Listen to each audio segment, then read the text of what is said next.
What is the easiest way to find the y-intercept for linear equations? Imagine you're trying to find where a line crosses the y-axis on a graph. That point is called the y-intercept, and finding it can be simple once you know how. When dealing with linear equations, the key is to look at the equation itself. If the equation is written in slope-intercept form, which is y equals m times x plus b, then the y-intercept is just the number. That is because when equals 0, the term m times becomes 0, leaving y equal to b. So if your equation is y equals to x plus 4, the y-intercept is 4. If the equation is not in slope-intercept form, don't worry. Just replace x with 0 in the equation and then solve for y. For example, if you have 3x plus y equals 9, set to 0. That gives you 3 times 0 plus y equals 9, which simplifies to y equals 9. So the y-intercept is 9.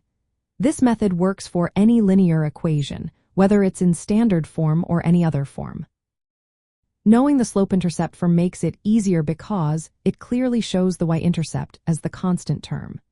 If you see an equation like y equals negative x plus 7, you can immediately tell the y-intercept is 7 without doing any extra work.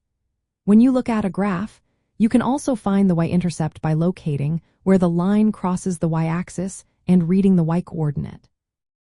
Another quick way is if you know the slope and a point on the line. You can write the equation in slope-intercept form by plugging in the slope and the point's coordinates. Then, you can find the y-intercept directly from the equation. So, the simplest way to find the y-intercept is to look at the equation and see the number added or subtracted after the x term. If it's in slope-intercept form, it's right there. If not, just set to 0 and solve for y. This method is fast, straightforward, and helps you understand where your line crosses the y-axis without any complicated calculations.